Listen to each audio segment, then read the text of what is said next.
Bueno, entonces como los decía,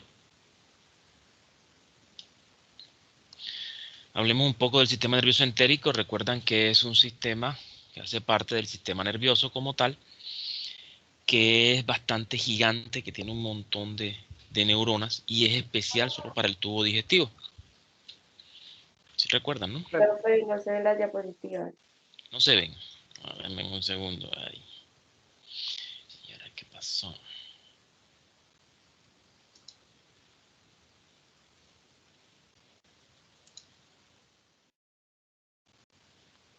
Se salió de pantalla compartida.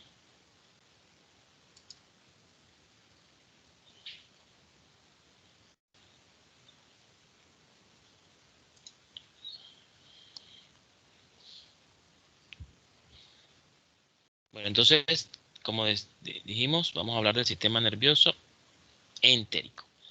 Entonces, es cortito, es algo didáctico. Sistema nervioso entérico está constituido por dos subsistemas, de los cuales algunos de ustedes los trataron en su mapa conceptual, como son el plexo de Meissner, también conocido como plexo mientérico, y el plexo de Auerbach, ¿sí? Ambos plexos se encargan de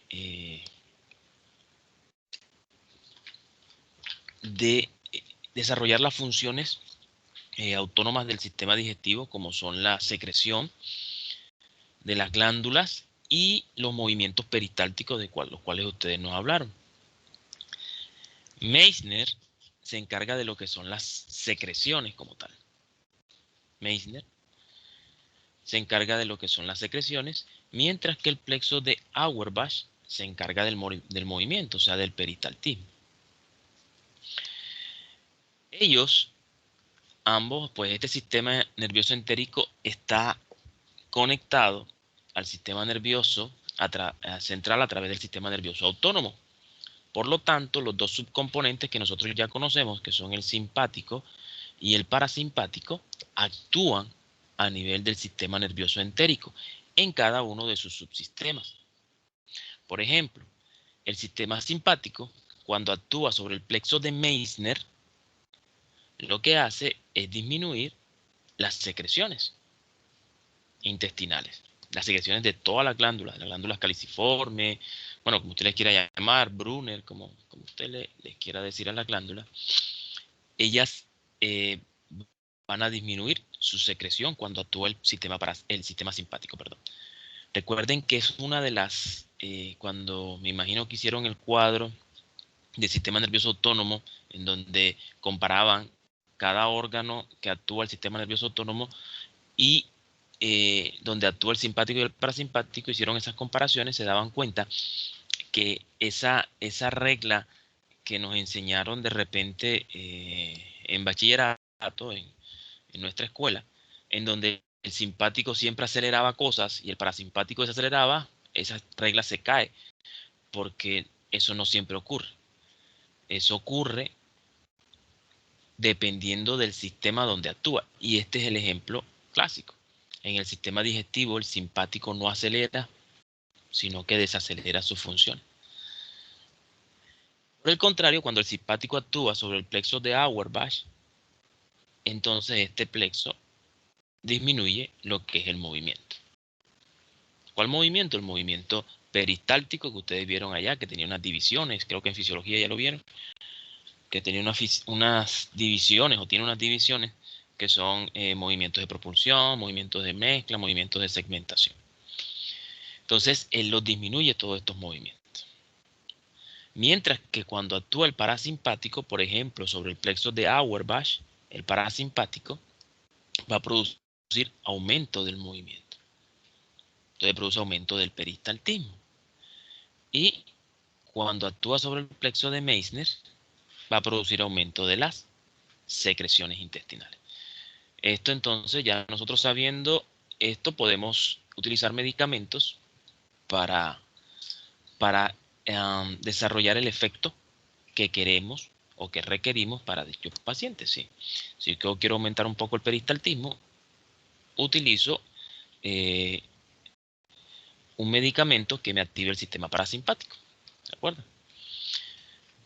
Si necesito disminuirlo, entonces utilizo algunos, podría, aunque existen otros, pero podría hacerlo también a través del sistema simpático, que actúen a nivel de este sistema, ¿ok?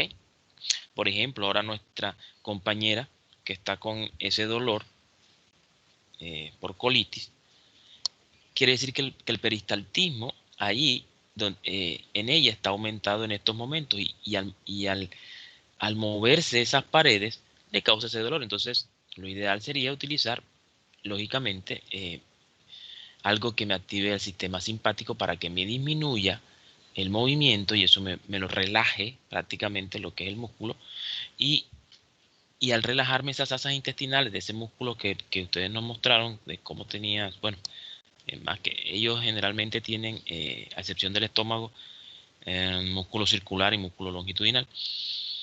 El estómago es el que tiene esos tres con el oblicuo, las fibras oblicuas.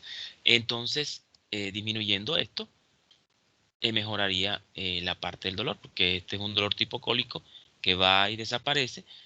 Un dolor tipo cólico es ese que aparece y luego desaparece.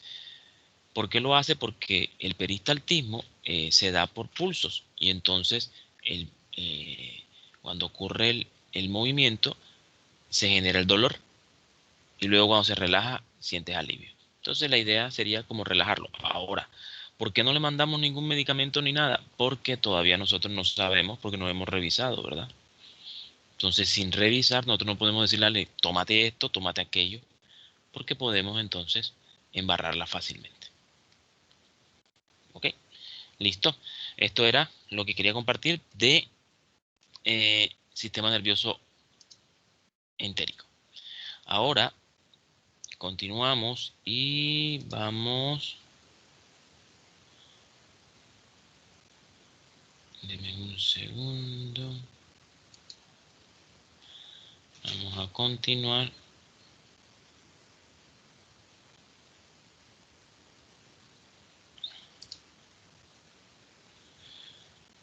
Con el esófago. Estoy compartiendo, ¿cierto? Sí, profe. Okay. Bueno, entonces vámonos con el esófago. Vamos a hablar de él, generalidades, como ustedes nos hablaron, las porciones, las relaciones, la irrigación, su drenaje venoso y su inervación. Vemos cómo está delimitado. Se dice que él comienza en lo que es la vértebra C6 hasta la D11. Algunos libros dicen que la D12, aun cuando este es un órgano que puede moverse, se eleva y también disminuye, sobre todo en esta parte de aquí. Cuando hacemos deglución, la faringe tracciona hacia arriba y esta parte puede inclusive desaparecer, se eleva un poco, inclusive puede desaparecer de la cavidad abdominal. Lógicamente después vuelve a su posición normal gracias a algunos ligamentos que están allí, ¿sí? Que ustedes también nos hablaron, esos que forman ese esfínter esofágico inferior, ¿sí? El ligamento frénico, ¿verdad? Que está aquí, el freno esofágico. Bueno, vamos a continuar. Aquí tenemos que él tiene tres porciones, básicamente, tres porciones, una porción cervical, una porción torácica o intratorácica, porque está dentro del tórax, y una región abdominal. Si nos damos cuenta, la más larga de ellas, la más grande, sería la torácica. Se continúa en tamaño la cervical y por último, la más pequeña, sería la abdominal. El esófago presenta unas estrecheces que ustedes también hablaron, unos lugares en donde sus relaciones con los órganos que están rodeándolo, que están a sus lados, enfrente o atrás, lo comprimen. Y eso genera entonces le va a generar unas estrecheces, ¿ok? O unas compresiones, aparecen en algunos libros. La primera sería esta que tenemos aquí, que es la cricoesofágica, le dan el nombre así. Algunos le dicen también cricofaringia, porque hace parte de lo que es el músculo cricofaringeo, que este músculo a su vez hace parte del constrictor inferior de la faringe, que es este que tenemos acá. Y este sería esa porción cricofaringea o cricoesofágica que le dan algunos el nombre. Sería esa primera estrechez, la más superior de ella. Se dice que está a nivel, aquí, bueno, aquí no nos muestra, miren aquí arriba, aquí está. Se da por debajo del cartílago cricoides. Vamos a ver si acá no nos muestra. Bueno, aquí está. Debajo del cartílago cricoides, mírenlo acá. Aquí encontramos ese músculo, la porción cricofaringea del constrictor inferior de la faringe, que va a formar ese estrechamiento llamado faringoesofágico. Bueno, dentro de la otra estrechez, que sería la estrechez esofágica media, o también conocida, como ustedes nos dijeron, como aortobronquial, en algunos libros, en otros libros solo dicen que bronquial y en otros dicen que solo aórtica, pero tomemos la bibliografía de que se le denomina aortobronquial. ¿Por qué? Porque tanto el bronquio izquierdo, que aquí lo tenemos, como el callado aórtico lo van a comprimir, ¿ok? Y van a generar ese estrechamiento. Aquí lo vemos de mejor manera. Mírenlo acá. También tenemos la estrechez esofágica inferior, que está a cargo del diafragma. ¿Se acuerdan del diafragma? Con su forma de cúpula y sus orificios o forámenes por donde pasan estructuras que van desde el tórax o van hacia el tórax o vienen desde el tórax a la cavidad abdominal. En este caso, pues el esófago pasa por esta estructura, por ese foramen que se conoce con el nombre de hiato esofágico. Por allí pasa él y eso me va a generar una estrechez ahí en esa porción, ¿ok? De hecho, esa estrechez es lo que me va a generar, junto con las paredes que ahí se engruesan un poco de esa parte del esófago, esa parte inferior, es lo que me va a generar lo que se conoce como esfínter esofágico inferior, que en realidad es una estrechez, mientras que en realidad es un esfínter más fisiológico que real, porque no es un músculo esfintéreo el que está allí. Mientras que en la parte superior sí aparece, ¿verdad? Este músculo que me va a generar lo que es el esfínter esofágico superior. Bueno, si nosotros miramos que hay unas estrecheces, pues también habrá unas dilataciones. Mírenlas aquí, aquí se va dilatando, aquí hay dilatación, aquí hubo una estrechez, aquí hay dilatación. Aquí hubo estrechez y luego viene una dilatación. Entonces, algunos libros nombran estas famosas dilataciones. ¿Ok?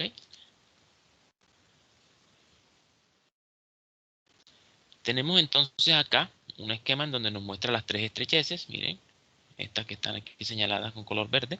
Aquí tenemos la estrechez cricofaringea, la ortobronquial y la diafragmática. En la porción, pues dividiendo, vamos a hablar ahora sí ya de las porciones, entonces hablemos de la porción cervical.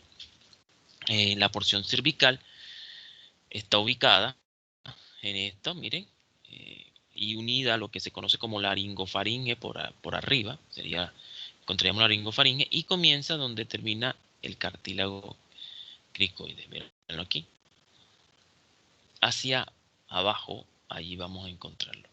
Ubicada, si lo ubicamos por las vértebras, como nos decían, esto sería la vértebra 1, la primera, que sería el atlas, segunda axis, 3, 4, 5 y sexta vértebra.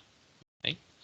Aun cuando recuerden que esto, dependiendo si el cuello está hiperextendido o si está flexionado, pues va a bajar si está flexionado o va a subir si está hiperextendido. Igual si hay deglución o algo. Y ustedes también hablaron algo de eso y del estómago también, que son órganos que, dependiendo de en qué posición nos encontremos, así varía un poco la posición anatómica de ellos. Dentro de las relaciones esofágicas que vamos a tener, en esta parte que ya vimos, que donde está el esfínter esofágico superior, ahí, y lo que es la estrechez cricoesofágica, donde está el tendón también de la porción muscular cricofaríngea del constrictor inferior de la faringe. Vamos a encontrar hacia la parte anterior, miren, tráquea. Vamos a encontrar laterales, que aquí no las vemos, la tiroides, los nervios laringeos recurrentes, las arterias carótidas y la columna vertebral hacia atrás. Ahorita lo miramos bien. Miren, aquí tenemos hacia adelante, esto es anterior, esto es posterior, hacia adelante tenemos la tráquea. Entonces, en su porción anterior, tráquea. Si vemos acá, miren que la tráquea va a estar relacionada con con la porción anterior de ese esófago, que miren que tiene una forma curvilínea. Va a estar relacionada con estas fibras, que son fibras musculares, que se va a conocer al final, cuando se juntan todas estas fibras en conjunto, se le da el nombre de músculo tráqueo esofágico. Se le da ese nombre, son fibras de músculo liso. Y ellas me ayudan también a la fijación del esófago como tal. Tenemos, como decíamos, hacia adelante la tráquea. Recuerden que el esófago está por la parte posterior. A los lados vamos a encontrar los lóbulos tiroideos. También los nervios laringeos recurrentes, que mírenlos aquí donde van. Por un espacio, recuerden que estas son ramas del vago que hacen su recurrencia. Uno en el callado aórtico, el del lado izquierdo, y el otro lo hace a nivel del bronquio derecho. Entonces, esos nervios van a transcurrir por un espacio que se conoce como espacio traqueoesofágico, o algunos le dan el nombre de hiato gastroesofágico, porque por allí pasan estos nervios recurrentes, y es un punto que hay que recordar, es un punto clave para guiarnos cuando estamos en esta zona de cuello. Tenemos también las arterias carótidas, que van aquí. Miren. Las carótidas primitivas, derecha, carótida primitiva, izquierda. Y por la parte posterior vamos a tener la columna vertebral, que iría aquí la han seccionado. Fíjense, aquí estaría la tráquea hacia anterior, los lóbulos de la tiroides. También estaría relacionada con las glándulas paratiroides, que son las glándulas endocrinas más pequeñas del cuerpo. Miren que son estos 4 granitos que están aquí, que los libros los refieren como 4 granitos de lenteja. Encontramos los nervios recurrentes laringeos. Miren cómo el del lado derecho hace su recurrencia a nivel del callado aórtico, y el izquierdo lo hace a nivel de la subclavia. Hace esa recurrencia entre lo que es el derecho en la subclavia y el izquierdo en el callado aórtico, así es. Y aquí miren cómo va subiendo por este espacio, que se conoce como espacio esófago traqueoesofágico, o esófago traqueal. Vamos a mirarlo aquí en un corte transversal. Aquí tenemos a la glándula tiroides con su istmo y con sus lóbulos tiroideos. Este será el lóbulo tiroideo derecho, este será el lóbulo tiroideo izquierdo. Aquí encontramos la tráquea. Esto es anterior, esto es posterior. Miren, aquí tenemos una vértebra. Aquí tenemos el esófago, que a diferencia de la tráquea, como la tráquea, recuerden los anillos traqueales, que son de cartílago, permanecen ellos abiertos. Solo su parte posterior, donde está la parte muscular, de ese músculo traqueal como tal, es la que está un poco achatada, pero siempre va a estar abierta, lo que son las vías aéreas como tal. Por eso cuando nosotros aplicamos respiración artificial, ¿verdad? Sea con ventilador, con boca a boca, con lo que sea que apliquemos, se va a poder hacer, porque estas vías estarán despejadas anatómicamente, a menos que haya algo, que la persona tenga un objeto que esté por aquí, un cuerpo extraño que esté obstruyéndola. Pero mientras tanto ella debería estar abierta, porque eso es lo normal. Fíjense que hacia la parte posterior encontramos el esófago, que va a estar achatado, y esto debido a que a lo que es el esfínter esofágico superior, que me lo va a tener cerrado, porque eso es lo que hace un esfínter. Y aquí vemos el espacio del que hablábamos, miren, el espacio tráqueo esofágico, y por ahí transcurren los nervios laringeos superiores, que son estos que tenemos de este lado. Aquí están el del lado derecho, el del lado izquierdo. Si vemos anatómicamente, como ustedes recuerdan que la tráquea se va más hacia la derecha y el esófago se va más hacia la izquierda. Ellos no están así como que en la línea media puramente, no. El esófago está más hacia el lado izquierdo. Por eso está más cerca el nervio laríngeo recurrente del lado izquierdo. Mientras que el del lado derecho, como lógicamente le está más hacia acá, va a estar más separado. Hacia atrás pues vamos a encontrar los músculos prevertebrales, que son todos estos, con la fascia prevertebral que está aquí, ¿sí? Que ya lo conocemos de lo que vimos en anatomía 1. Y esto sería la columna vertebral que está en la parte posterior. También tendremos por aquí relaciones con las carótidas.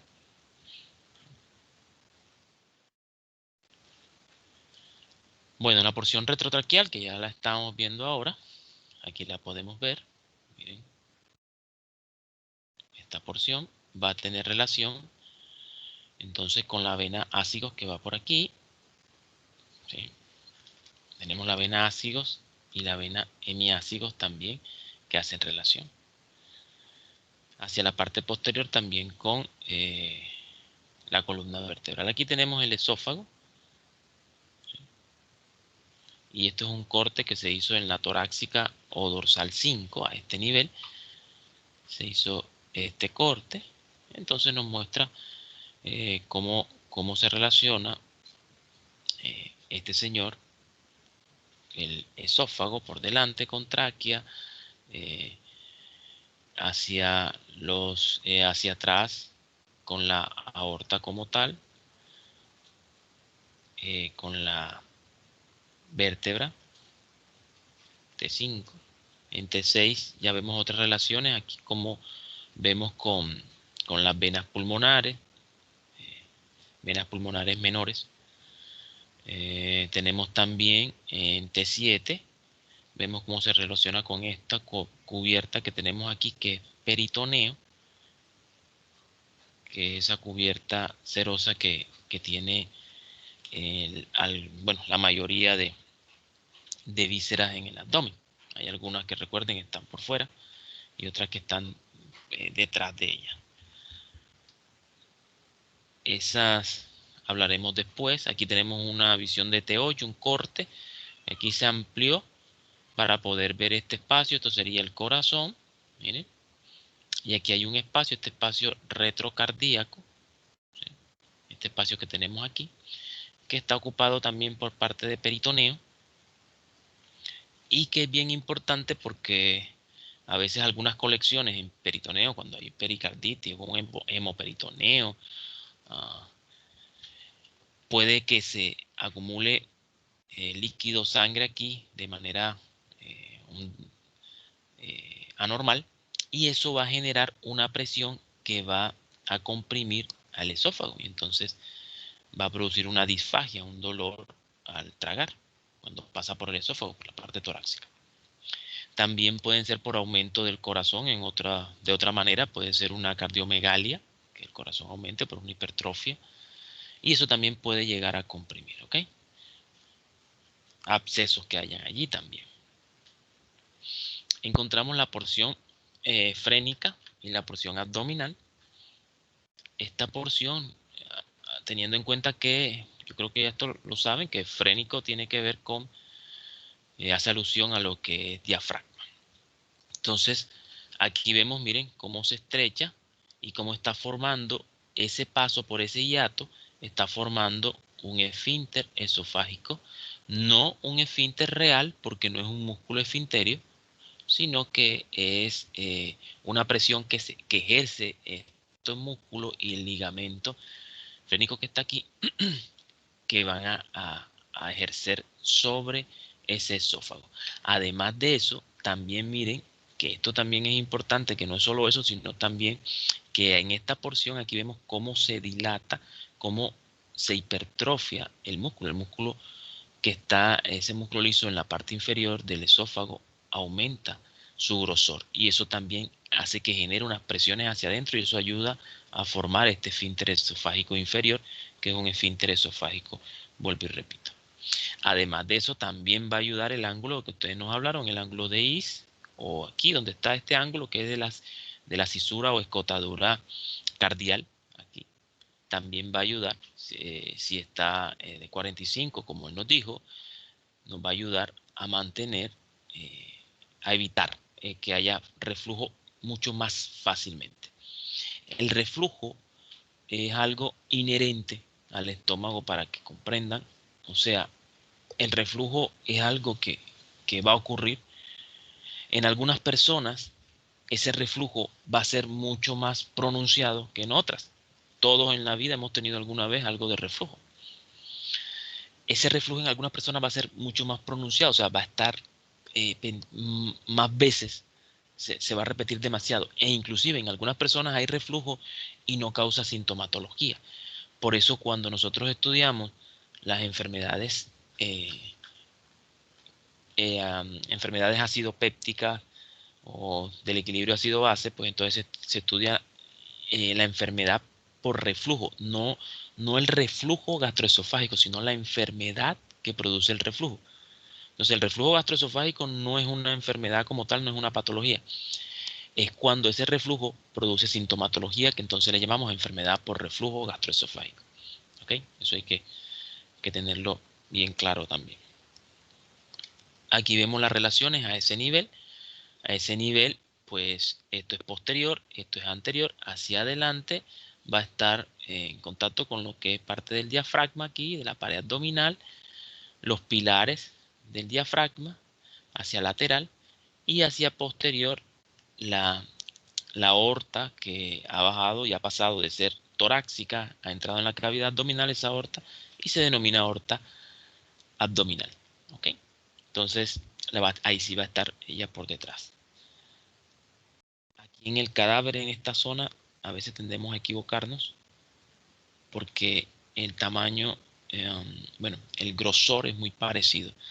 Hay que mirar bien lo que son las paredes para poder dilucidarlo. Aquí vemos tipos de músculos, pues sabemos, ustedes también nos dijeron que los músculos van pasando de estriado en la parte superior, como lo es el esfínter como tal, que es estriado, por eso lo controlamos a voluntad. Por eso cuando alguien queremos pasar una sonda orogástrica, ¿sí? O sea, que vaya a lo que es el estómago, que debe llegar allá, esta la vamos a pasar y le pedimos al paciente que haga las veces de tragar, que haga la deglución, el movimiento. Dame un segundo.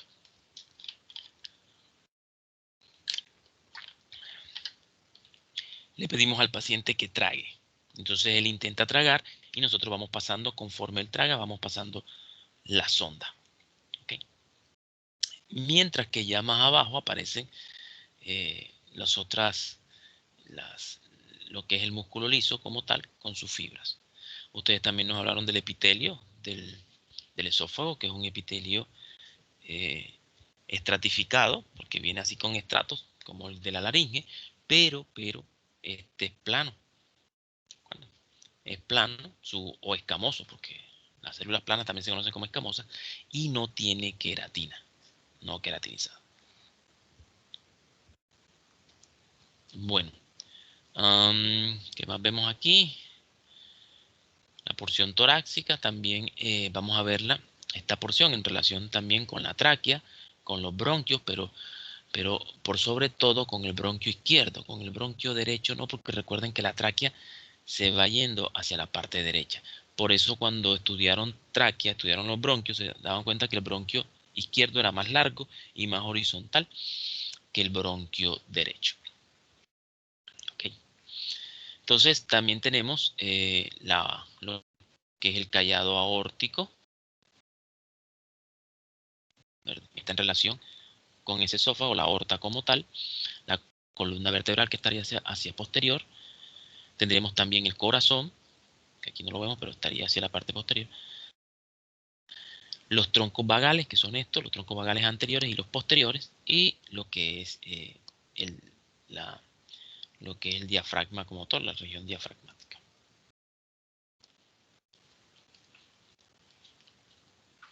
Aquí vemos de mejor manera, miren también como el tronco de la arteria pulmonar, que es esta.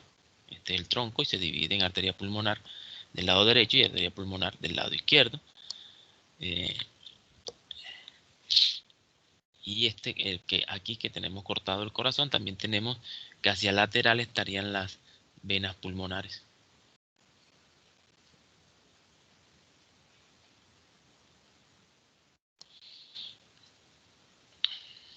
Aquí vemos los troncos vagales. Este es un tronco vagal anterior. También hay uno posterior. Este es posterior, perdón, hay uno también anterior. Aquí vemos el corazón. Miren el esófago y aquí estaría ese espacio retrocardíaco del que hablamos ahorita, que está cubierto por peritoneo.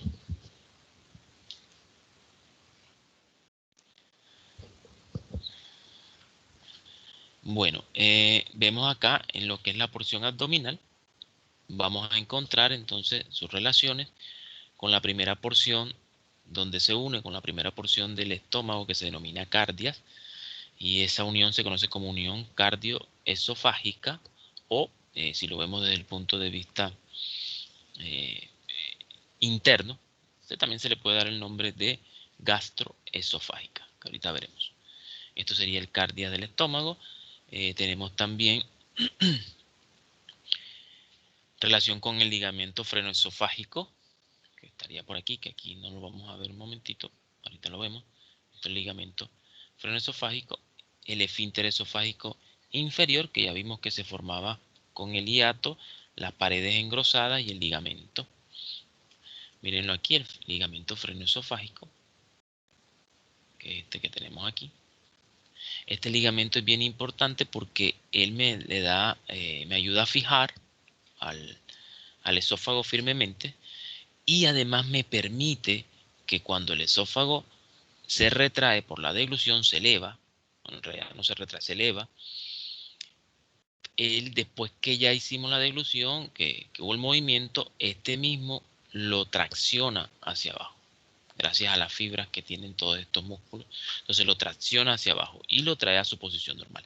Y el cojinete adiposo este que vemos aquí ayuda a evitar la fricción entre lo que es la capa externa del esófago, de la adventicia, con ese ligamento frenoesofágico. La irrigación, pues tiene una irrigación variable, ramas son todas pues prácticamente ramas de la aorta, porque cuando hablamos de la tiroidea inferior, que son estas, que vienen de la tiroides, de la parte inferior, miren, me dan unas ramas que llegan al esófago, son ramas, ellas ya tienen, son ramas de la subclavia como tal, y eso me permite decir que como son ramas de la subclavia y la subclavia a su vez son ramas de la aorta, pues prácticamente la aorta me lo está irrigando. También tenemos las arterias bronquiales, que aquí salen, miren, estas que llegan a los bronquios y dan ramas también a lo que es el esófago. También salen ramas aórticas independientes directas hacia el esófago. Se les da el nombre de ramas aórticas, no se conocen como arterias esofágicas, sino ramas aórticas para el esófago. Y también tenemos lo que son las arterias diafragmáticas, tanto la superior como la inferior. Aquí la superior no se ve, que es rama también de la aorta. Antes de pasar el hiato esofágico, ella da una rama aquí arribita que me va a irrigar la parte esta prehiática del esófago. Y en la parte más inferior, miren aquí donde está la aorta descendente, que aquí como entra al abdomen se llama abdominal, por encima del plexo celíaco, que ya ustedes conocen, me da entonces una rama, la rama diafragmática inferior del lado izquierdo, que me va a irrigar a lo que es también una ramita a esa porción abdominal del esófago. Tenemos también otra inervación que está dada por la arteria gástrica izquierda, que esa sí se origina del plexo celíaco, como ustedes ya conocen, también conocida como estomáquica coronaria, ¿recuerdan?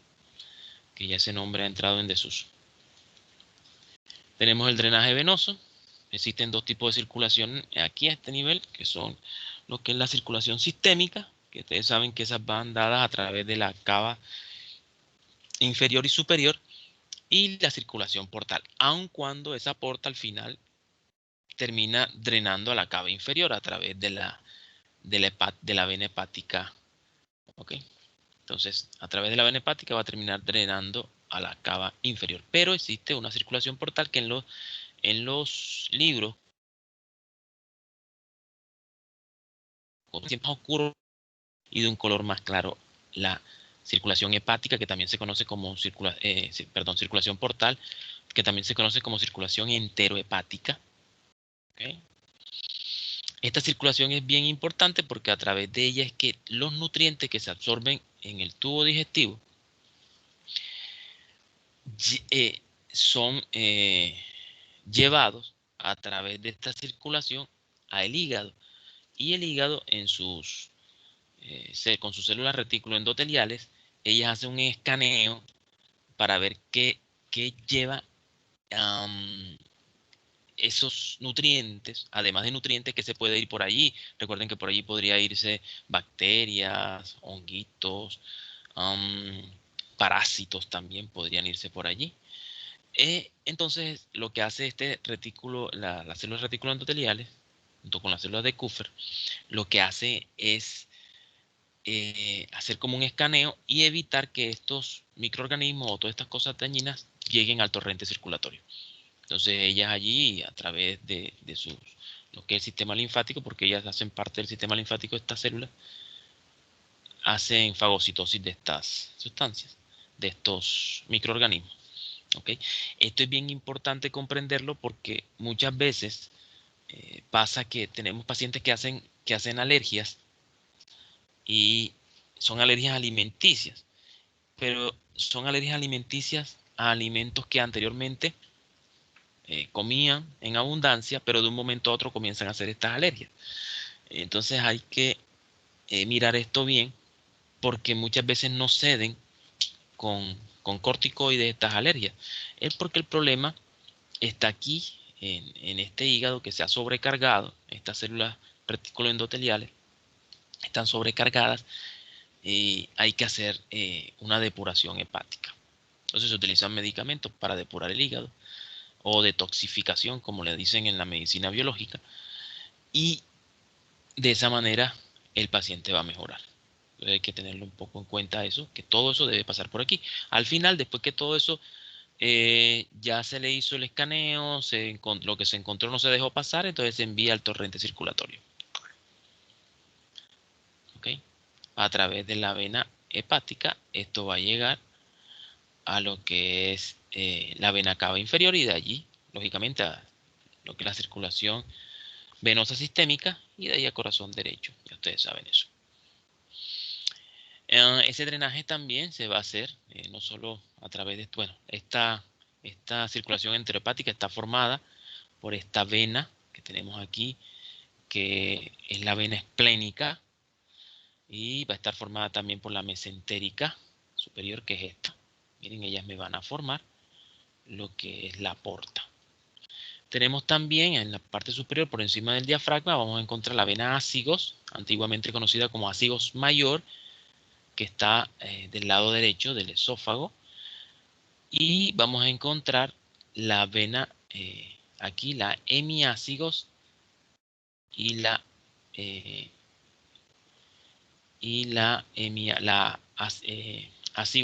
hemiácigos accesoria, así es que es. hemiácigos accesorios. Lo que pasa es que antes se le daba el nombre de ácido menor, hemiácigos y ácido menor. Ahora se le da el nombre de hemiácigos a esta que está más inferior, mírenla. Y a esta que es más superior se le da el nombre de hemiácigos accesorios.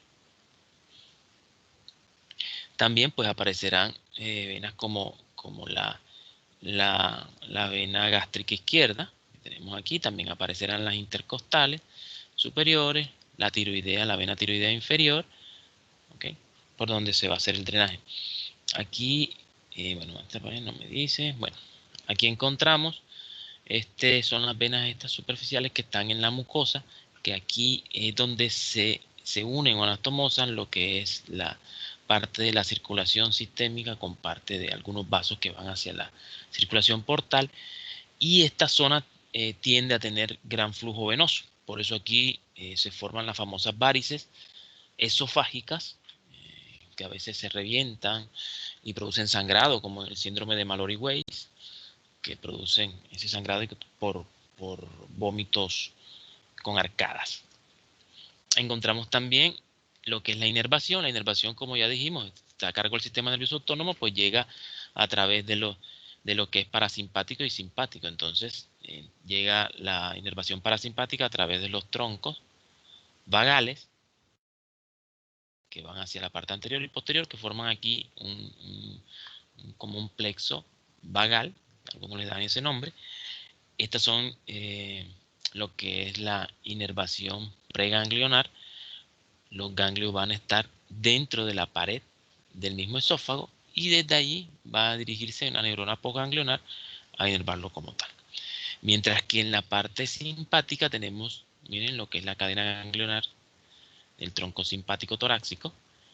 Desde allí van a salir y llegan a estos ganglios simpáticos, donde hacen el relevo neuronal y de ahí parte la neurona postganglionar y va a llegar a lo que es el esófago como tal.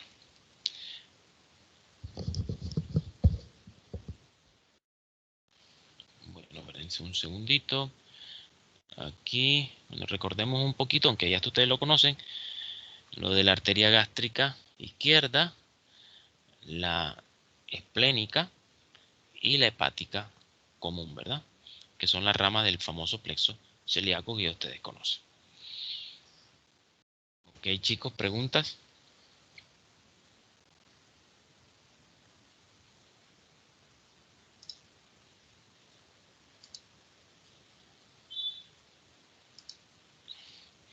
Listo, ok, no hay preguntas. Bueno, entonces, ahora vamos con nuestro segundo orden del día, que es vamos a detener la grabación, hacer